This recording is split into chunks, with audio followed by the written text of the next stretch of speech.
Hi, everybody. This is Kevin Quast. Jim Fitzsimmons and I are together this morning, just coming to give you an update on some things here happening at Swift. Today is Friday, April 24th, 2020, and just wanted to share a few things. So one of the things I wanted to touch base on this morning was this plan for opening up America again, as the federal government has called it. That was rolled out during the past week and by the CDC and by the White House.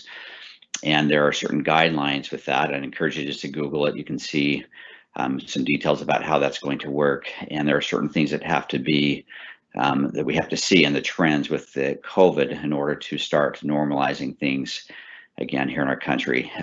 There are 3 different phases with that.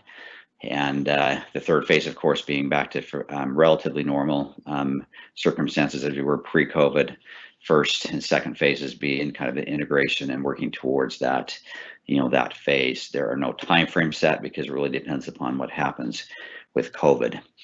With those guidelines out and with the things that we're seeing here at Swift, we are continuing to monitor for our non-driving associates, those working in offices, about when the appropriate time would be for them to come back to work. And we're anticipating that at least through the month of May, that we will continue with the same type of work approach that we are today, with most of us working remotely the majority of the time. So we'll see how things progress through the month, and then we'll see what happens after that. But that's the plan for now. What we do know also is that once we do start coming back into the office and to reintegrate, if you will, that it will be in a phased approach. So we won't have everybody all come back in at the same time.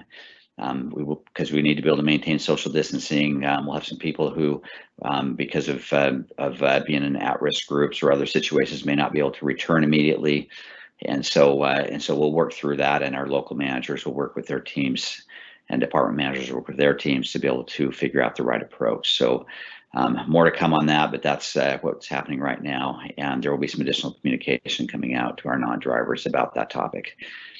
Jim, do you want to cover some other things? Yep. Thanks, Kevin. Let me hit on the PPE.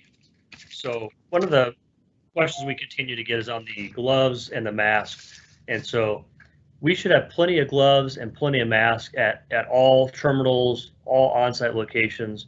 And so if you're not seeing that, please email the COVID-19 email and let us know where we don't have them.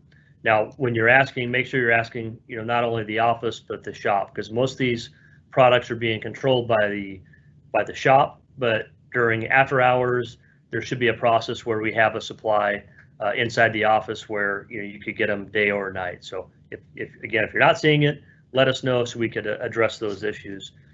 On the masks, I've mentioned this before, but now that we've got more and more getting out there, I wanted to remind everyone that the blue mask, that's a disposable mask. So that's more of a short-term type mask. Doesn't mean you could only wear it, one time out of the truck and you got to throw it away, but it's not designed to be washed. Now the white masks are washable. And so just make sure you know the difference, because you can't throw a blue mask into the washer, but the white mask, we encourage you to use the washer and dryers at the terminals or at your house, wherever, to keep those washed and keep those sanitized. Hand sanitizer still continues to kind of trickle in. We're seeing that hit all terminals. It's coming at a much slower rate than we had originally planned. So if you don't have it today at a terminal, just keep asking, because we're seeing deliveries happen daily on the hand sanitizer. We've ordered disinfectant spray as well as disposable rags. And so keep your eyes open for those, but all terminals eventually will end up with a cleaning rag and a spray so that you could disinfect the inside of your cab or wherever you might need to. And what we're working on in the very near future is putting together a packet. As we get our hands on more of these supplies, we're going to actually build a little kind of like a care packet, whatever you want to call it, that will give to new drivers, give to existing drivers, to kind of help keep you safe out there from picking up the virus. We've had people asking, what's the percentage of Swift that's been infected by COVID versus the general population? The good news is Swift is about 1/3 of what the U.S. population would be as far as a positive rate. And so at Swift, we're 1/10 of 1% have tested positive at this point. So if you break that down, it's basically 1 in 1,000, where in the U.S. it's closer, it's like 2.5 to 3 per 1,000. So, we feel like the steps we continue to take are helping keeping the virus from spreading. But again, we just keep asking, this isn't over. Keep washing your hands, keep taking all the extra steps that you can do to not only protect yourself, but protect the other employees, the other owners within Swift from getting this. And Kevin, I'll turn it over to you. Thank you, Jim. Appreciate that. One other thing I wanted to touch base on that we've had some feedback on is our lounges. So when this COVID thing came around, one of the things that was critical and is still critical is this social distancing, the 6 feet rule and all of those kind of things. And so in order to accommodate that, we felt that we needed to, in our lounges, remove some furniture to make sure that we had appropriate spacing, and we removed it in most of them, at least. Some furniture left some in. We also at that time turned the televisions off because the thought process was that those were just intended really for a short-term stay while your trucks are getting worked on or whatever it might be. And so as these CDC guidelines that I mentioned earlier on opening up America again, as those things roll out, even in those that mentioned specifically to keep areas closed where individuals congregate. And so, of course, our lounges, we've not closed them, but we do have this distancing. That will continue to be an important thing for us, important for all of us. That's one of the things that we think is helping us to be safe is the social distancing. And so we'll continue with those lounges that they are now. Now we are going to look at the televisions and maybe trying to turn those back on. We've got to work with our facilities group and some others and talk through that. So we appreciate the feedback and we get it that, hey, you're out on the road and this is your place. So even if we do turn them back on, I would just encourage you to not spend any more time in those lounges than what you really need to, so that we can keep those areas as clear as possible in order to help everybody to be safe. But we appreciate that feedback, and we've heard you, and we'll get back to you on that. Jim? All right, let me hit on another frequent question, which is freight.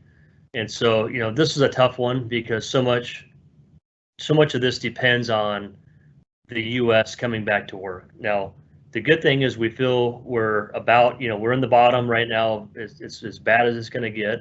And we feel we're going to start climbing our way back out of this. And some of the things we're seeing, are like Georgia coming back to work, Texas coming back to work, and we're starting to see some retailers starting to open up, a percentage of their stores. Now, it's not across the board, but we are seeing retailers starting to open up some of their stores where they were at 100% closure the last, 4 weeks or so. And so there's a few things that are starting to happen that, we believe the freight will continue to improve. And then the more that states release the shelter-in-place restrictions, the more freight you'll see start to ramp up. And again, we've talked about it's not going to be a cliff event where we're going to go from being, short freight to being, way overbooked. It'll be a slow ramp up. But the good news is we could kind of see that coming. Another thing that you've got coming is produce season will be picking up, and that always adds more freight into the overall market, which would be a benefit for Swift. Want to just take a quick second and I'll turn back to Kevin, but just thank everyone, all of our mechanics, our drivers, our office staff. We appreciate everything everyone's doing. This is obviously, went way longer than we would have ever expected it to go when we first started talking about this 4 or 5 weeks ago, but we start to see some light at the end of the tunnel finally. So it's starting to feel like we're about ready to beat this thing and get back to what, would be a more normal state. Kevin? Thank you, Jim. Appreciate that. I just want to conclude as well by expressing appreciation. Boy, we're sure grateful that this COVID issue has been less significant for us at Swift and for our people than the national average, as Jim talked about. With that, we do have a couple of serious cases. We won't mention names or locations or anything, but just keep in mind that we do, and so just keep those individuals and families in our thoughts and prayers, and we sure hope and pray that nobody else has anything serious. And we believe that if we continue to do the things that we are today with practicing good hygiene and sanitation and social distancing, everywhere we go, that that we can be safe and continue to work through this, even as the country begins to open back up and we see more freight moving and those kind of things happening, hopefully. So appreciate all of you, our drivers and those working in our shops and in our offices. We can't run this business without you, and we're grateful for all that each of you do, and hope you have a great day.